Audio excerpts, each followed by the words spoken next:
et on va prier. Seigneur Père éternel, je veux te remercier ce matin pour ta présence au milieu de nous. Je te prie d'agir, je te prie d'ouvrir nos cœurs, Seigneur, que nous puissions ce matin recevoir ta parole, Père. Te prions vraiment que ce ne soit pas la parole d'un homme qui soit prêchée aujourd'hui, mais que ce soit bien ta parole, Seigneur, qu'elle puisse transformer nos vies, porter du fruit au centuple, et que nous sortions de ce lieu transformés, Seigneur, dans le nom précieux de Jésus. Merci pour les grandes choses que tu vas faire encore ce matin. Et c'est dans le nom de Jésus que nous avons prié. Amen et Amen. Alors, ce matin, on va partager dans la série donc qu'on a commencé depuis le mois d'août, où ça parle de l'amour de Dieu. Le titre de la série, c'est « C'est ton amour ». Et le titre du message de ce matin, c'est « La plus grande récompense ». La plus grande récompense. Est-ce que tu aimes les récompenses? Ouais? Parce que moi, j'aime bien les récompenses. Est-ce que tu aimerais que demain, ton chef vienne vers toi et te sorte un chèque de 5 000 € et te dise « Tiens, c'est ta récompense ». Et si tu n'as pas de chef, que quelqu'un vienne vers toi te dire « Tiens, parce que je t'aime bien, c'est ta récompense ». Je pense qu'on aimerait tous, hein. Mais bon, pas maintenant, parce que sinon vous allez partir en vacances et il faut attendre que les autres reviennent. Donc, pas maintenant. Mais Dieu a réservé une grande récompense pour chacun d'entre nous. Est-ce que tu es au courant de ça? Et tu vas dire à ton voisin ce matin, je veux ma récompense. Il y en a qui veulent une double récompense. Alors, pour parler de récompense, on va prendre un texte qui est très connu et c'est Jean 3,16. Jean 3,16. C'est un texte effectivement qui est très connu, mais on va voir que dans ce texte, ces quelques lignes nous montrent quelle est la récompense que Dieu a réservée pour nous. Alors, je vais le lire. Donc Jean 3,16, où il est dit, « En effet, Dieu a tant aimé le monde qu'il a donné son Fils unique, afin que quiconque croit en lui ne périsse pas, mais ait la vie éternelle. » Qui connaît ce texte? Tout le monde, n'est-ce pas?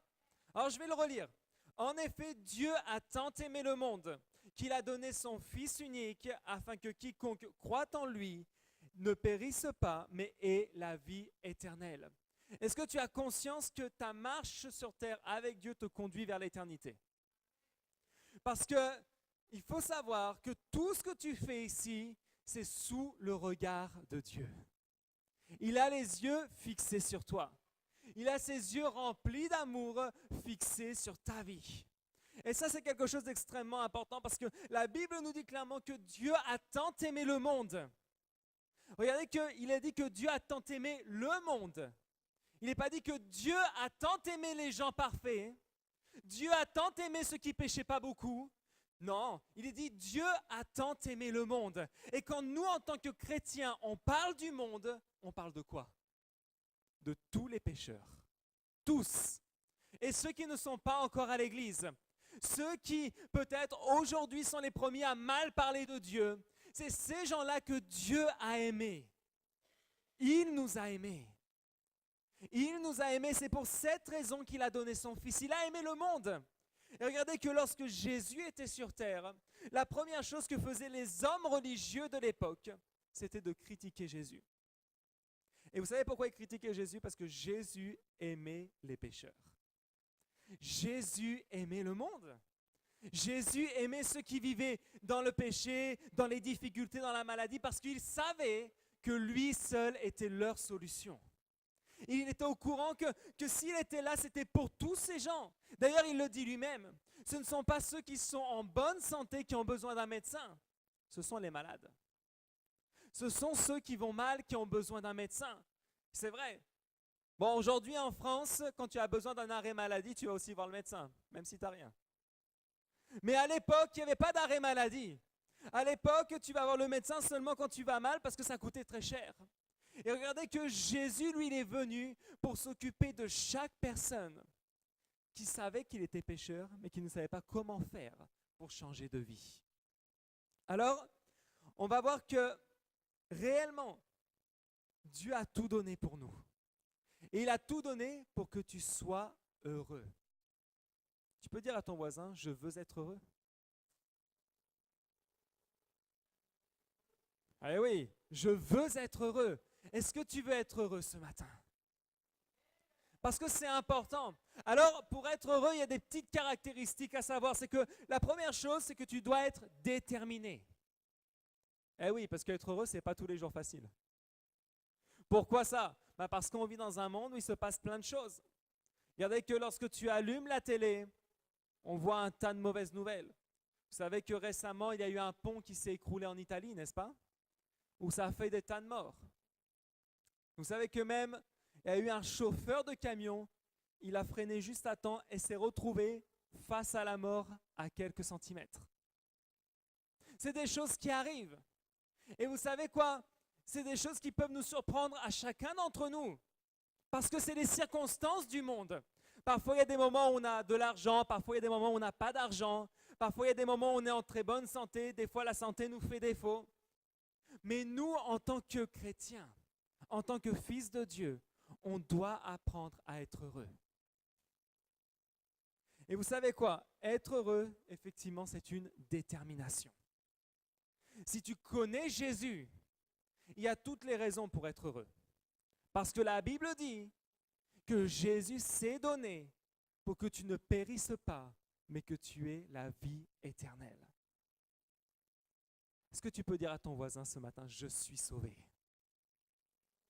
Mais avec joie quand même, parce que là tu l'as dit avec tristesse. Dis à ton voisin, je suis sauvé! C'est la joie, tu es sauvé! Tu te rends compte de ça? Il y a des tas de gens, nous sommes plus de 7 milliards d'êtres humains sur cette terre.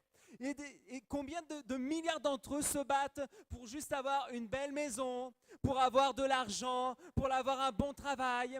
Et ils se disent, ça c'est la vie. Et que pour eux, arriver à 80 ans, peut-être ils se disent, ça y est, je vais partir, je n'existerai plus. Et c'est tout. Mais toi, tu as la bonne nouvelle de dire, je suis sauvé. Mon éternité est entre les mains de mon Dieu. Dieu lui-même, avec Jésus, a préparé une place spéciale pour toi.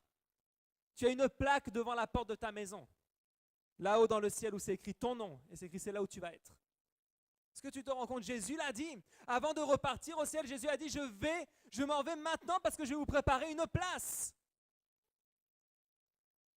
Tu as déjà ta maison dans les cieux en réalité. Tu as déjà ta place prévue. Tu sais, parfois on se bat pour avoir des jolis meubles, des jolies voitures, plein de choses jolies. Mais dans les cieux, tu as quelque chose de plus magnifique que même le meilleur des iPhones ne payera pas. Et pour ceux qui me connaissent, ils savent que j'aime beaucoup Apple. Mais même ça, ce n'est rien à comparer de ce que Dieu a réservé pour toi dans son royaume, le meilleur endroit. Là où tu auras la paix éternelle, ça c'est certain. Là où tu n'auras pas à te battre pour être heureux parce que tout est prévu pour que tu le sois. Mais dès maintenant, Jésus veut que tu sois heureux. Dès maintenant. Et tu sais quoi, c'est le premier point que je vais donner ce matin. Le titre du premier point, c'est que c'est un cadeau non mérité. Un cadeau non mérité. On sait tous que lorsqu'on est petit, on dit souvent aux enfants, d'ailleurs, on leur dit si tu es sage, tu auras des cadeaux à Noël. Et donc les enfants qui savent très bien qu'ils n'ont pas forcément été toujours sages tout au long de l'année, de toute façon ils vont quand même avoir leurs cadeaux. Mais souvent on leur dit ça, si tu n'es pas sage, le Père Noël t'apportera rien cette année. Et là, certains prennent le jeu au sérieux, commencent à pleurer, commencent à se sentir mal. Et moi je me souviens que quand j'étais petit, à l'approche des dates importantes comme l'anniversaire et la Noël, je disais à mes parents, est-ce que j'étais sage cette année? Je savais que je n'ai pas été sage parfaitement, parce qu'on sait tous comment sont les enfants, et même les adultes. On n'a pas été sage constamment. Mais Dieu nous offre un cadeau qu'on ne mérite pas. Rien n'est basé sur le mérite. Tu sais quoi? L'apôtre Paul lui-même, lorsqu'à un moment donné dans sa vie, il était confronté à une difficulté dans sa santé. La Bible dit qu'il a commencé à prier. À plusieurs reprises, il a dit, Seigneur, enlève de moi cette écharde. Enlève de moi ce problème. Guéris-moi. Et Dieu lui a répondu, ma grâce te suffit.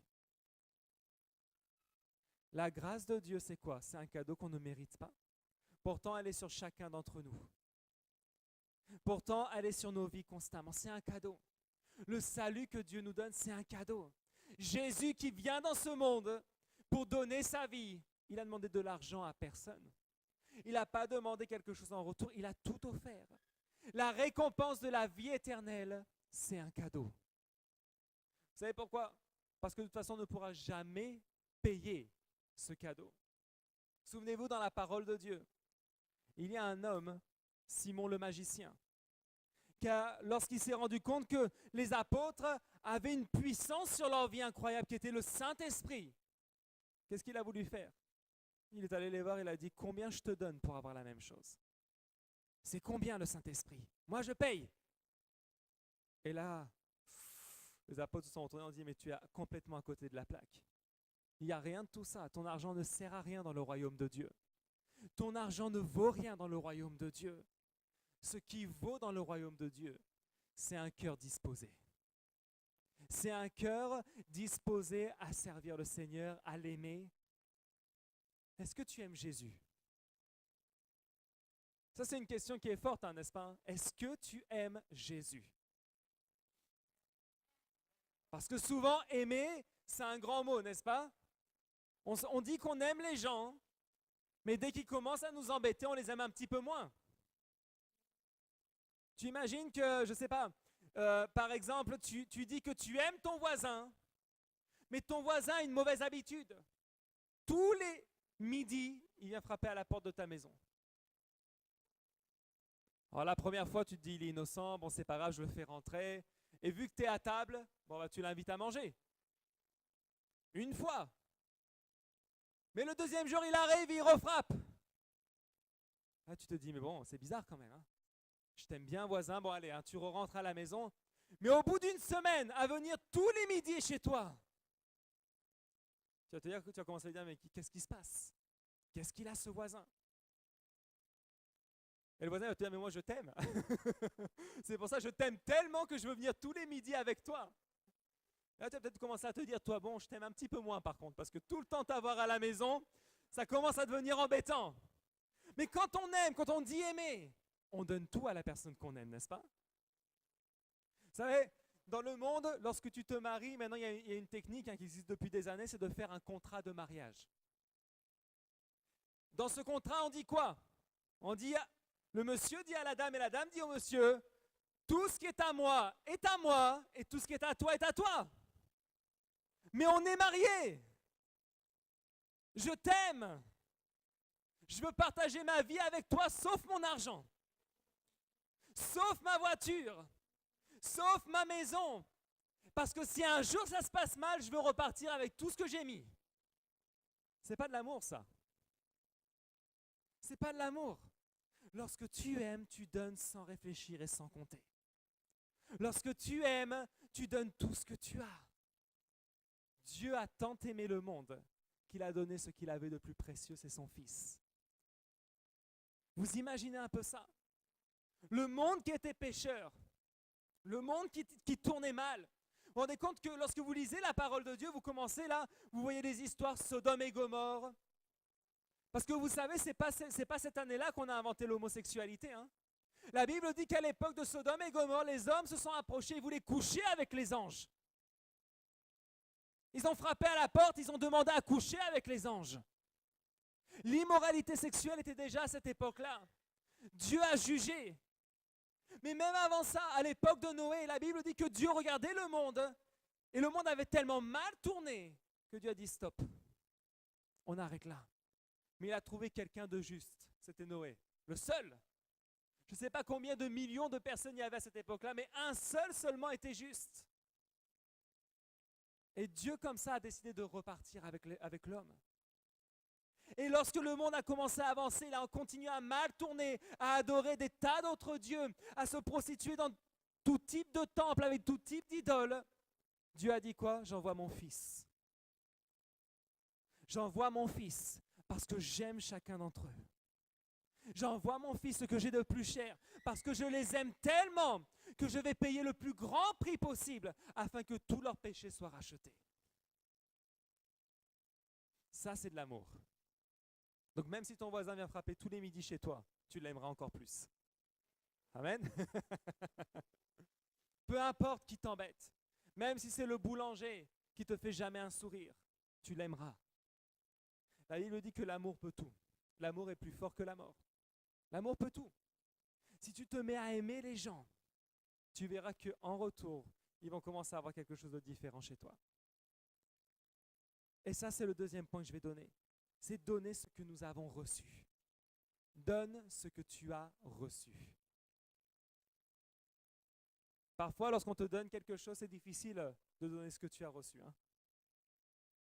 Mais qu'est-ce que c'est bien? La Bible dit qu'on a plus de plaisir à donner qu'à recevoir. Est-ce que c'est le cas chez tout le monde? Ou est-ce que lorsque tu dois donner quelque chose, tu grinces des dents? Tu fais un sourire, la bouche bien serrée. Tiens, je te donne. Encore toi. C'est toujours le même. Toujours le même qui réclame. Ah. Mais donner ce que tu reçois, c'est tellement beau. Eh oui, parce que tu sais qu'en tant que chrétien, lorsqu'on parle de donner ce qu'on a reçu, certes, tu vas donner ton amour. Mais comme je disais, aimer, c'est aussi donner quelque chose de physique. Quand tu aimes quelqu'un, tu donnes quelque chose de matériel aussi. Hein? Parce que si tu dis que tu aimes celui qui est peut-être en bas de chez toi dans la rue, et qu'à chaque fois que tu le regardes, tu dis « Dieu te bénisse », il est en train de se dire « Ouais, mais commence avec toi. Hein? Commence à donner quelque chose. J'ai faim. J'ai besoin d'un toit. J'ai peut-être besoin de quelque chose. » Et là, tu lui dis « Non, mais que Dieu te bénisse, t'inquiète pas, Dieu pourvoira. » Mais tu sais ce qui est incroyable, c'est que Dieu nous aime tellement qu'il utilise chacun d'entre nous pour pourvoir. Amen? Eh oui, Dieu veut t'utiliser comme un instrument pour pouvoir aux besoins des autres. Tu sais, dans cette nation, on peut voir que souvent, on est dans un système très individualiste. C'est un petit peu chacun pour soi. C'est vrai que quand je regarde, moi j'ai des voisins avec qui je discute, mais j'ai d'autres voisins, je ne sais même pas comment ils s'appellent. Et pourtant, ils n'habitent pas très loin. Mais c'est vrai qu'on a un système un peu, on est tout seul et on aime bien être tout seul. Et souvent, on vit notre vie à part. Et vous savez, en France, comme on discutait l'autre jour, parce que pendant nos vacances, on est allé aux Pays-Bas. Et pour cette raison, on a ramené toute la famille de Serge. Parce qu'on les aime bien, on les veut avec nous maintenant.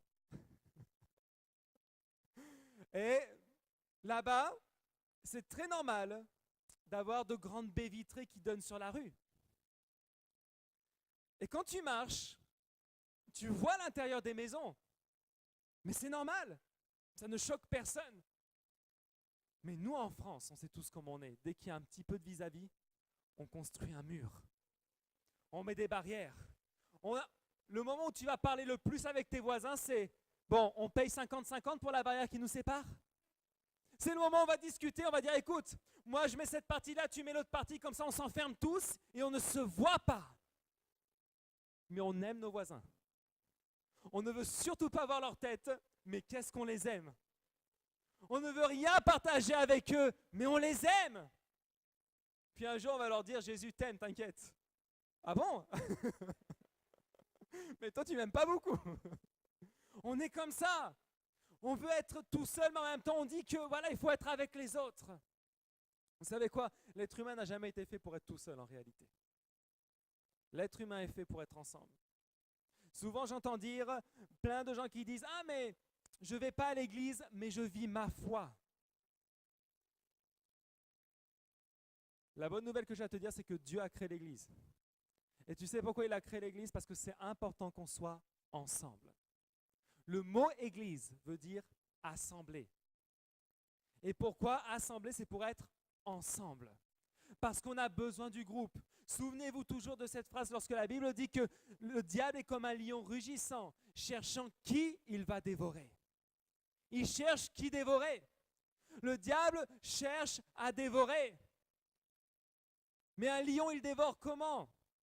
Un lion, avant de dévorer, il sème le trouble dans le troupeau pour qu'un seul s'écarte. Et c'est celui qui s'écarte qui se fait dévorer. Le troupeau, il craint rien, en réalité. Le troupeau est beaucoup trop fort face à l'ennemi. Mais lorsqu'il y en a un qui s'écarte, c'est là où il se fait manger. Un seul. Donc c'est important que nous demeurions ensemble. Et tu sais quoi? Plus on est ensemble, plus aussi on va pouvoir répandre le salut envers les autres. Est-ce que tu crois que Dieu veut encore sauver des gens dans cette nation? Moi, je crois que c'est possible. Hein. Parfois, on dit que la France, c'est dur. Mais chaque pays a ses difficultés. Chaque nation a ses difficultés. Et peut-être qu'ici, on se dit, ah, mais les cœurs, c'est compliqué, ils trouvent toujours des arguments, il y a plein d'athées. Mais tu sais quoi? Crois que Dieu, la Bible dit que Dieu peut transformer le cœur de pierre en un cœur de chair. Crois que Dieu va transformer tous ces cœurs. Amen? Parce qu'avec l'amour, rien n'est impossible. À l'époque de Jésus, ce n'était pas plus facile. Hein? À l'époque de Jésus, les gens critiquaient ouvertement Jésus.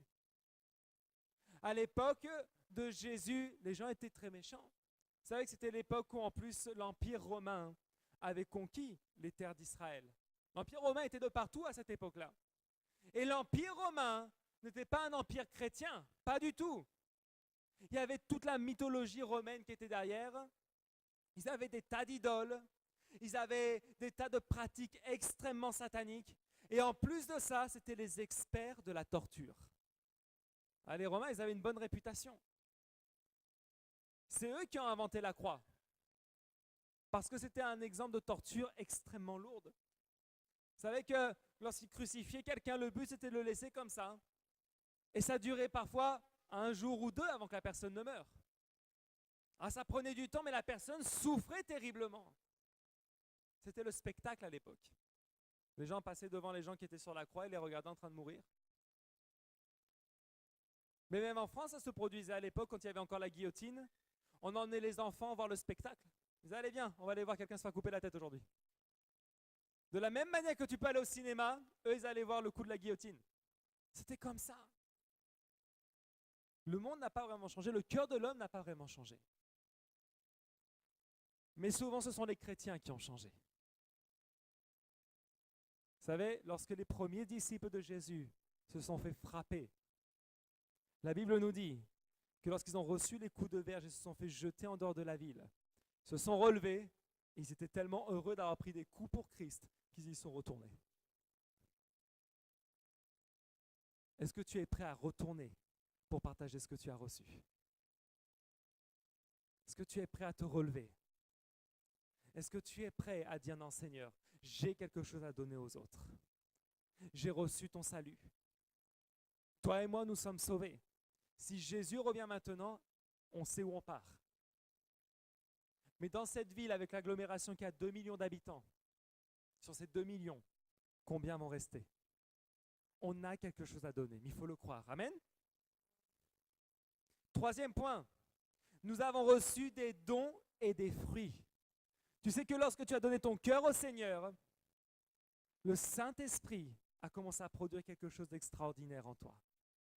Le Saint-Esprit a commencé à développer des dons et des fruits extraordinaires. Et tu sais, il y a plusieurs fruits qui sont intéressants et qu'on doit apprendre à développer. Un exemple, la patience. Alléluia. Qui est patient ici? Qui est impatient lorsqu'il y a une file d'attente trop longue à la caisse et qui commence? Ah, il y en a qui ne sont pas patients, hein? Oui, dès que tu arrives à la banque et qu'il y a 50 clients devant toi, tu es là, mais c'est pas vrai. Et celui-là, il fait sa pause café. Et celui-là, qu'est-ce qu'il fait? Et on commence à s'énerver. Mais lorsque tu pries aussi, Seigneur, agis. Et que Dieu te dit, je vais agir, mais attends un petit peu. Ah Seigneur, je ne comprends pas, tu ne me réponds pas, où est-ce que tu es? Ça m'énerve, regarde celui-là, il fait n'importe quoi, ma vie c'est du n'importe quoi. Et Dieu te dit, t'inquiète, je vais agir. Je ne suis jamais arrivé en retard. T'inquiète pas. Et là, le Saint-Esprit te souffle à ton oreille, apprends la patience. Ah. Qui a déjà demandé dans sa prière, Seigneur, je veux plus de toi? Qui a déjà prié comme ça? Ah. Là, toutes ces petites choses, c'est Dieu qui est en train de te former en vérité. Hein. Tu veux plus du Seigneur? Ok. Je vais commencer à produire un bon fruit en toi. La patience, l'amour, la sagesse. Waouh. Le Seigneur va commencer à produire ses fruits en toi. Mais ça prend du temps. Parce que lorsque tu plantes un arbre, les fruits ne sortent pas d'un coup. Il y a tout un processus. Souvenez-vous, c'est que la Bible dit, Jésus disait que si le grain de blé ne tombe en terre et ne meurt, il ne peut pas porter de fruits, n'est-ce pas? Alors lorsque Dieu sème quelque chose dans notre cœur, La semence est là, mais il y a des choses en nous qui doivent mourir pour que la semence porte du bon fruit.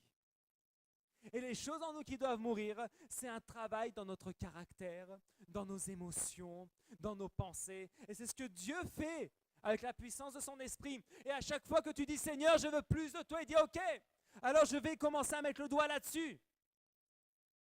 Toutes les grossièretés que tu dis lorsque tu es au travail, bim, sanctifie ta bouche. Toutes les fois où tu te mets en colère sans raison, bim, commence à te calmer. Et là, Dieu commence à mettre son doigt sur chaque point. Et on sait tous, lorsqu'une plaie est ouverte, et si tu appuies dessus, ça fait terriblement mal. Ah, mais Seigneur, j'aime pas ça.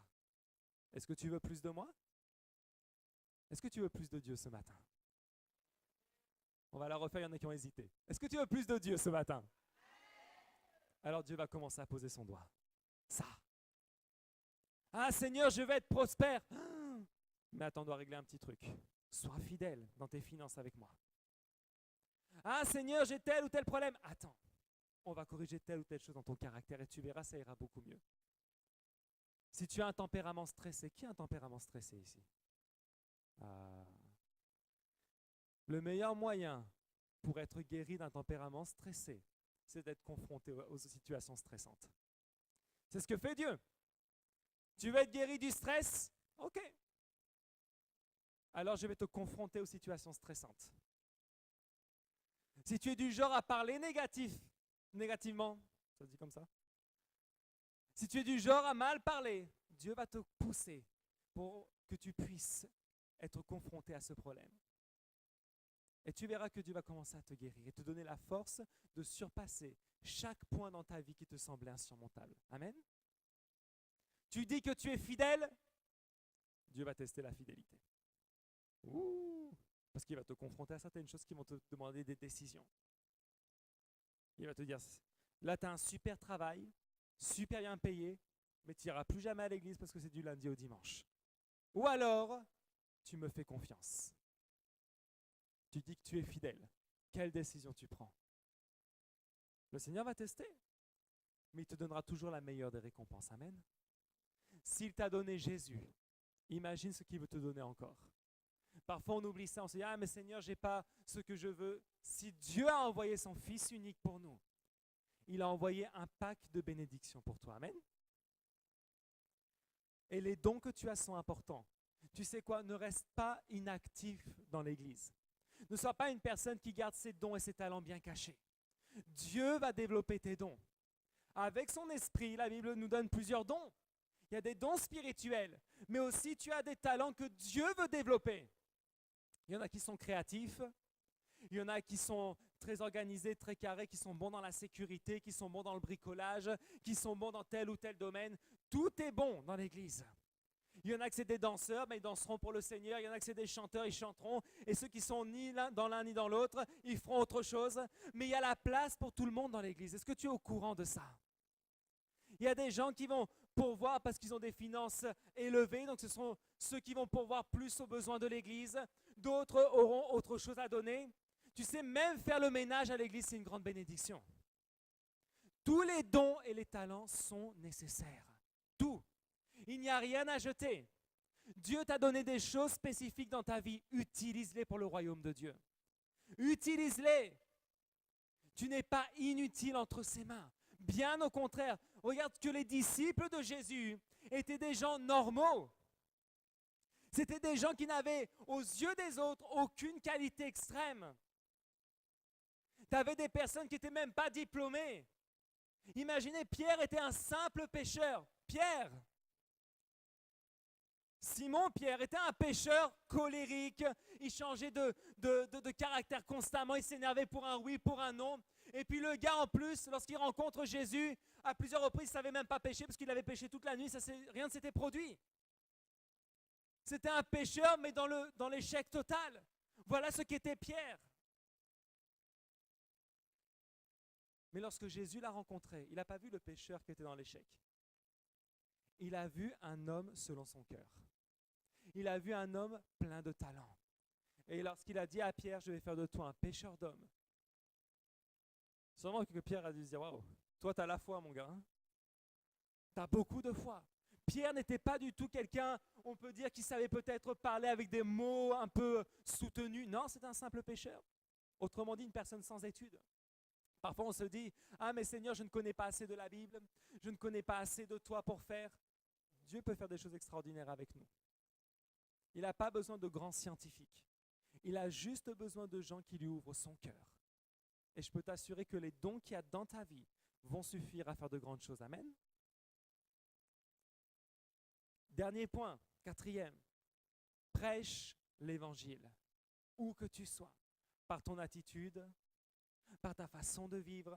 La Bible dit dans Marc chapitre 16, verset 15, il est dit, c'est Jésus qui parle aux disciples. Il dit, puis il leur dit, allez dans le monde entier, proclamer la bonne nouvelle à toute la création. Encore une fois, il n'a pas dit, allez dans le monde entier, choisissez les plus sympas, choisissez ceux qui ont une vie à peu près correcte et à eux prêcher l'évangile. Il n'a jamais dit ça. Jésus a dit à toute la création. Celui qui a des piercings plein la tête, il a le droit d'écouter l'évangile. Celui qui a peut-être l'apparence la plus terrible, le pire des drogués a le droit d'écouter l'évangile, le pire des meurtriers a le droit d'écouter l'évangile, à toute la création. Parce que lorsque tu ne connais pas Dieu, tu es forcément une personne qui vit sa vie comme il l'entend. Mais lorsque tu rencontres Jésus, tu sais qu'il veut le meilleur pour toi. Et Jésus dit, c'est pour tout le monde. Il n'y a pas de préférence. Il ne faut pas prêcher l'évangile à une partie des personnes. Non, mais toi, je t'aime bien, donc tu peux aller. C'est bon, toi. Non, ce collègue est sympa, lui, je vais lui prêcher l'évangile parce que l'autre, il me saoule trop. Mon chef, jamais. Il est toujours sur mon dos. Des fois, on réagit comme ça. Non, celui-là, pas possible. Oh, non, celui-là, vu la tête qu'il a, vu sa façon de parler, c'est un cassos. Pas possible de prêcher l'évangile à ces gens. Non, là, c'est trop compliqué. Non, moi, je veux des gens qui disent oui tout de suite. Mais si tout le monde disait oui tout de suite, il n'y aurait plus besoin de prêcher l'évangile, en fait. Ça serait fini. Jésus serait déjà revenu depuis un moment. Mais tout le monde ne dit pas oui. Même au moment d'un mariage, des fois, il y a l'un des deux qui ne dit pas oui. C'est dommage, hein, mais il fallait y penser avant. Mais ça arrive. Ça arrive. Tous ne disent pas oui tout de suite. Je ne sais pas s'il y en a qui travaillent dans le commerce, mais quand tu essaies de vendre quelque chose, tous les clients ne disent pas oui. Il faut avoir de bons arguments. Il faut y aller. Il faut aller parler. Il faut ouvrir sa bouche. Et quand on ouvre sa bouche, il y a plus de chances que les gens disent oui ensuite. Plus de chances. Mais tu sais quoi? Si en plus par ta vie tu témoignes l'évangile, tu verras que les gens diront oui. Parce que l'amour peut tout. Amen. L'amour peut briser les barrières qui nous séparent. Lorsqu'on aime véritablement, peu importe la différence d'âge, différence de mentalité, différence de culture. Regardez que pour Jésus, il n'y a pas de souci. Hein. Tu peux avoir ta culture. Tu peux avoir ta façon peut-être de marcher, tout ça. Ça n'a pas d'importance. Hein. Pour Jésus, tout le monde mérite d'être sauvé. Parce qu'il a donné sa vie pour tous. Pour tous. Et par sa mort, par son sang versé, c'est nous qui sommes libres. Amen. Alors si tu veux ta récompense, il suffit de donner ton cœur à Jésus. C'est le premier pas à avoir. Mais ensuite, qu'on puisse partager la récompense avec d'autres. Amen. Imaginez, c'est comme la Coupe du Monde. Tu imagines, une fois que la France a gagné, pouf, on éteint les télés, on éteint les lumières, c'est juste eux qui font la fête, on n'en parle plus du tout, c'est que pour eux. C'est que pour eux. Non, c'est pour partager avec les autres. Tu partages avec les autres, pour que les autres puissent aussi profiter de tout ça. L'évangile, c'est la même chose. Tu ne veux pas dire, je suis sauvé, amen et amen, et les autres, brûlez tous en enfer. Non, c'est pas possible. Lorsque tu es sauvé, tu comprends ce que ça a provoqué dans ta vie, les autres aussi doivent être sauvés. Les autres aussi doivent connaître Jésus. Et les autres aussi doivent participer de cette grande récompense. Ils doivent avoir leur plaque avec leur nom dans le ciel. Vous savez dire un tel et un tel. Voilà, on est tous là. Toi et ta maison. Qui veut voir sa maison être sauvée? C'est important. Nos maisons doivent être des maisons sauvées. Et peut-être tu es le seul chez toi à avoir une vie avec le Seigneur. Peut-être tu es le seul et tous les autres sont à côté. Mais au nom de Jésus, par ta vie, les autres seront sauvés. Souvenez-vous de ce que Josué a dit. Josué l'a dit, lorsque le peuple d'Israël a eu la terre promise en partage et que chacun allait aller chez lui, Josué a dit une chose. Vous connaissez la loi de l'Éternel. Vous connaissez sa parole. Maintenant, vous faites ce que vous voulez. Mais moi et ma maison, nous servirons l'Éternel. Peu importe ce que te disent les autres. Peu importe si le collègue ou même si un autre chrétien te dit « Ah, mais toi, t'es pas assez bien. » Non, mais toi, oulala, dans ta famille, mais c'est tellement compliqué, ça ne se produira jamais. Le cœur est dur. Il y en a qui se montrent très spirituels pour mal te parler. Non, celui-là, il y a un truc sur sa vie, il y a une marque là bizarre. Peut-être même des gens qui arrivent avec des tas de rêves toujours, parce qu'il y a des gens qui ont plein de songes comme ça, qui te disent « Non, j'ai rêvé de toi, c'est mauvais pour toi, tu vas être mal. » Comment ça peut venir de Dieu tout ça? Si Dieu nous a tant aimés, pourquoi il va te lâcher une malédiction sur la tête? Jamais. Dieu nous a tant aimés qu'il t'a envoyé Jésus. Donc crois que toi et ta famille, vous serez sauvés. Ah, le combat est dur, hein? Peut-être que l'ennemi a mis quelques coups d'avance. Mais c'est le temps de se relever. C'est le temps de dire, Seigneur, je veux partager cette récompense avec les miens. Je veux partager cette récompense avec ma famille. Je veux me relever, ne pas perdre la foi. Peut-être les choses semblaient très compliquées. Peut-être il y a eu des moments où tout semblait bien, et puis ça redescend, et puis ça semble bien, et puis ça redescend. Et là on se dit, mais quand ça va s'arrêter? Et l'ennemi en a profité pour te parler, pour te dire des choses incorrectes et te faire croire c'est impossible. Mais aujourd'hui que tu puisses dire, rien n'est impossible à celui qui croit. Rien n'est impossible pour Jésus. Rien n'est impossible. Lorsque Jésus était sur cette croix, que Jésus était en train de donner sa vie, moi j'imagine Satan qui a dû s'asseoir en première loge avec son armée de démons et dire « Alors, il est où le Fils de Dieu? Hein? Il est sur une croix, personne n'a voulu de toi, Jésus. Personne n'a voulu t'écouter. Ils sont tous à moi. » Mais tu sais quoi? Au moment où Satan pensait avoir gagné, Jésus, en vérité, obtenait la plus grande des victoires. Parce que lorsque il a donné son dernier souffle de vie, qu'il a remis son esprit entre les mains du Père, il est descendu au séjour des morts. La Bible le dit, hein? Il est allé récupérer la couronne d'autorité que Satan avait volée à cause du péché. Et il a écrasé la tête de l'ennemi. Il a redonné maintenant toute autorité à l'homme. Amen. Tu sais qu'au travers de Jésus, tu as récupéré toute l'autorité?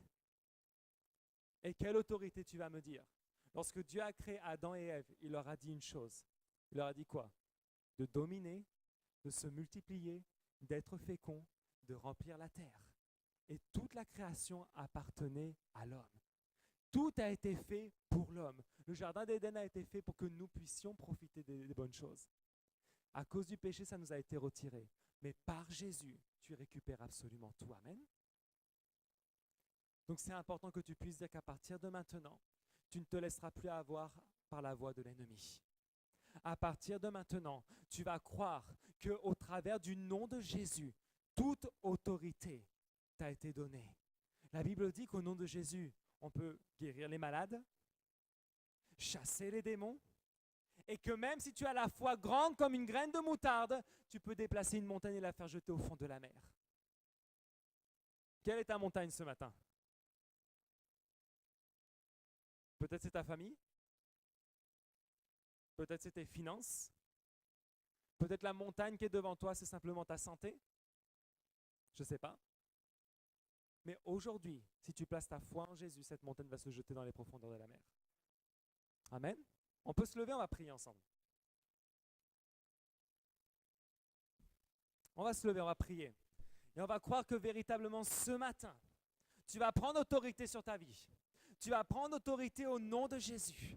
Et tu vas réclamer la récompense. Tu vas réclamer que ta vie soit transformée par la puissance de Jésus. Tu vas réclamer que toute montagne de difficultés qui était devant toi, qui t'empêchait d'avancer, ce matin soit jeté dans les profondeurs de la mer. Et là où nous sommes, on va prendre ce temps de prière. Et on va réclamer la présence de Dieu dans nos vies. Seigneur Père éternel, vraiment ce matin, nous voulons prendre cet instant pour te prier, pour élever ton nom, pour réclamer ta présence, Seigneur. Vraiment, Père, je sais une chose, c'est que ce message, tu ne le prêches pas aux absents.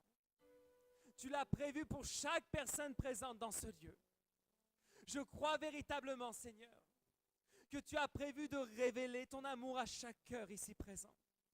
Que tu as prévu de changer les mentalités, de changer les cœurs et de faire en sorte qu'il y ait une véritable délivrance dans chacune de nos vies. Aujourd'hui, Seigneur, nous te réclamons. Nous réclamons ta présence dans ce lieu. Nous réclamons ta présence dans nos vies. Nous voulons que tu remplisses nos cœurs ce matin. Nous voulons que tu remplisses nos pensées ce matin. Seigneur, enlève toute mauvaise pensée aujourd'hui dans le nom précieux de Jésus.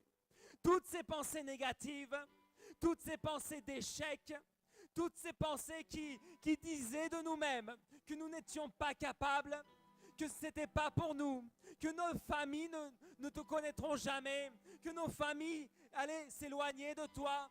Toutes ces pensées d'échec, aujourd'hui, Seigneur Jésus, nous appliquons ton sang précieux sur ces pensées et nous réclamons qu'elles soient chassées de nos vies, dans le nom précieux de Jésus. Ce matin, Seigneur, interviens. Nous voulons retrouver cet amour pour toi, cette flamme pour toi, Seigneur. De la même manière, Jésus, que tu nous as aimés, nous voulons t'aimer, Seigneur. Nous voulons apprendre à t'aimer, Seigneur, ce matin. Nous voulons t'ouvrir nos cœurs. Peut-être que l'amour que nous avions au départ, à cause des difficultés, à cause peut-être même du péché, a commencé à retomber. Ce matin, Seigneur, nous voulons que cet amour se rallume, que cet amour nous embrase, que cet amour, Seigneur, descende sur nos vies complètement. S'il te plaît, Seigneur, nous ne voulons pas reculer. Nous ne voulons pas reculer ce matin. Nous voulons avancer avec toi. Nous voulons conquérir avec toi, Seigneur, au nom précieux de Jésus. Au nom précieux de Jésus. Agis, Seigneur, ce matin. Agis sur nos vies. Agis dans nos cœurs. Tu sais, peut-être, tu étais venu ce matin avec un cœur fermé. Un cœur fermé parce que tu as été déçu. Déçu parce que tu t'es dit, Seigneur, tu ne réponds pas à mes prières. Seigneur, je ne sais pas où tu es. Seigneur, ces derniers temps, je me suis senti seul. Peut-être c'est comme ça que tu es venu ce matin. Mais aujourd'hui, sa présence est au milieu de nous. Et j'aimerais ce matin, dans ce temps de prière, que tu puisses dire au Seigneur ce que tu ressens. Donne-lui tes peines. Donne-lui tes angoisses. Dis-lui, Seigneur, je me sens triste, je me sens stressé, je me sens mal. Dis-lui ce que tu as dans ton cœur. Confie-lui ce que tu as dans ton cœur ce matin. Seigneur, s'il te plaît, agis. Confie-lui, parce qu'au fur et à mesure que tu vas lui confier ta douleur, il va commencer à te guérir. Il va commencer à mettre le doigt sur la plaie et te dire, je te guéris ce matin. Je guéris tes émotions. Je guéris ton cœur ce matin. Parce que ce qu'il veut, c'est que tu sois heureux, que tu vives une vie heureuse. Alors commence à lui parler. Il est là dans ce lieu. Il t'écoute ce matin. Ce qu'il veut, c'est que tu ouvres la bouche et que tu lui parles. Tu es son fils, tu es sa fille. Et il veut t'entendre ce matin. Ton Père, la Bible dit que ton Père t'a tant aimé qu'il a envoyé son Fils unique afin que tu ne périsses pas, mais que tu aies la vie éternelle. C'est ton Père qui a fait ça. Celui qui ce matin entend ta prière, écoute le cri de ton cœur. Ouvre ta bouche ce matin.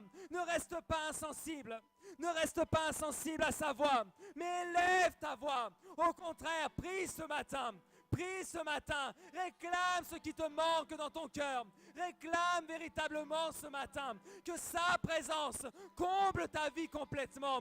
Aujourd'hui, dans le nom précieux de Jésus. Alléluia. Oh Seigneur Jésus, agis, agis ce matin. Sa présence est au milieu de nous. Alors réclame qu'il te remplisse. Alléluia. Oh Seigneur Jésus.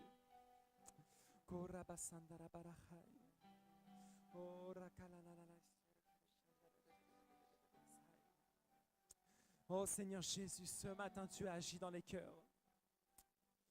Alléluia. Et j'aimerais que ce matin on puisse faire une prière spéciale. On va prier pour les familles ce matin. Parce que la famille, c'est l'œuvre parfaite de Dieu. Quand je disais qu'on n'est pas fait pour être seul, la famille, c'est un cadeau précieux.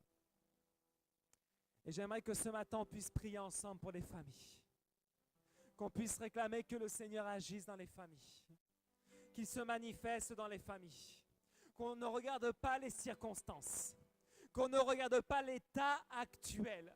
Mais que comme Jésus s'est approché de Pierre et a vu chez lui un disciple, qu'on puisse regarder nos familles au pied de la croix. Est-ce que ce matin, tu peux visualiser ta famille au pied de la croix et le sang de Jésus qui coule sur eux? Oh Seigneur Jésus, nous te prions pour les familles ce matin, Seigneur. Nous les amenons au pied de la croix, Jésus. Nous les amenons devant ta présence, Seigneur Jésus. Et sur cette croix,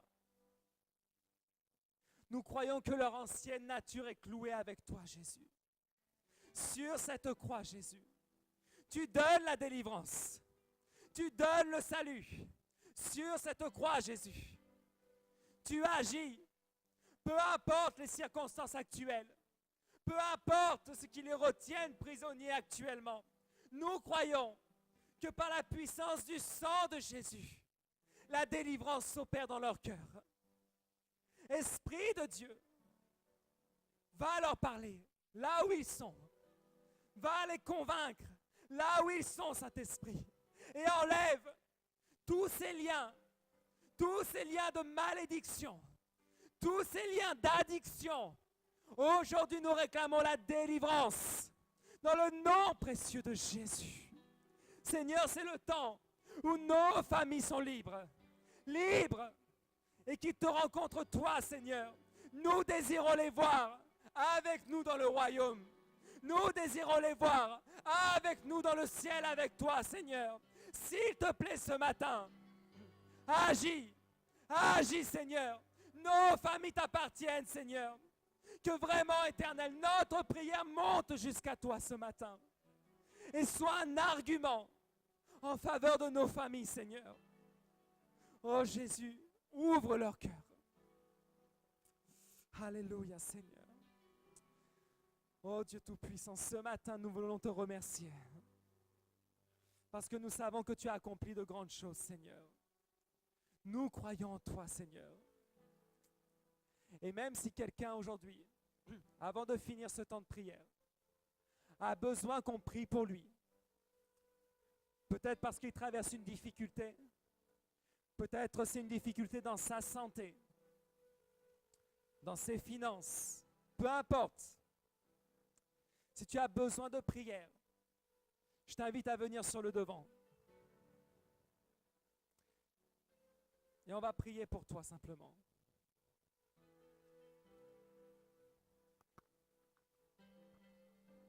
Alléluia. Seigneur Jésus, alléluia. Le fait d'avancer sur le devant, c'est un pas de foi.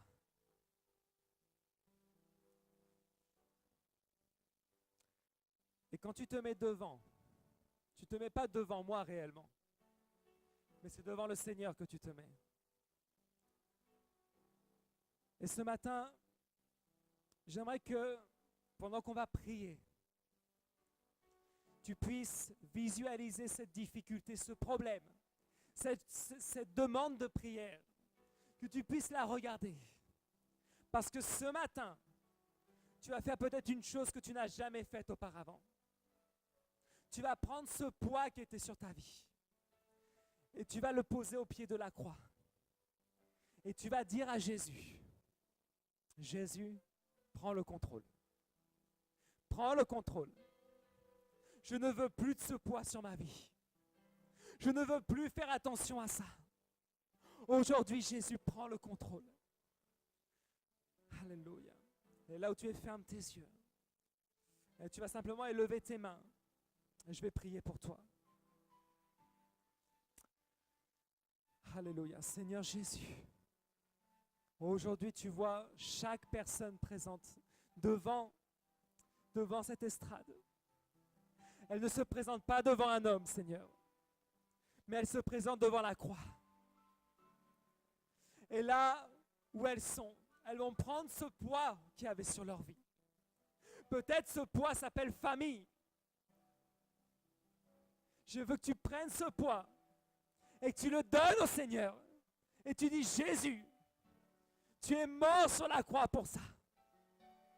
Dis-le de ta propre bouche, Jésus, tu es mort sur la croix pour ce problème. Et présente-lui ton problème là où tu es. Parce qu'il écoute ce matin. Il veut que tu lui laisses tes difficultés. Alléluia, Seigneur Jésus. Regarde les difficultés qu'il dépose devant toi à la croix. Aujourd'hui, j'applique le sang que Jésus a versé. Ce sang précieux coule sur leur vie, coule sur leurs problèmes, coule sur leurs difficultés, Seigneur. Et je décrète que ce sang précieux absorbe la douleur, absorbe la maladie, absorbe les difficultés financières, absorbe les problèmes familiaux, absorbe ton problème dans le nom de Jésus-Christ. Ce matin, Seigneur, je décrète qu'ils sortent de ce lieu, transformés par la puissance du sang de Jésus-Christ. Par ce pas de foi qu'ils font, Seigneur, tu les bénis et tu les transformes complètement, Seigneur. Et ce matin, ils reçoivent ta bénédiction dans le nom précieux de Jésus. Et c'est ainsi que nous avons prié, Seigneur. Amen et Amen. Est-ce qu'on peut acclamer le Seigneur ce matin?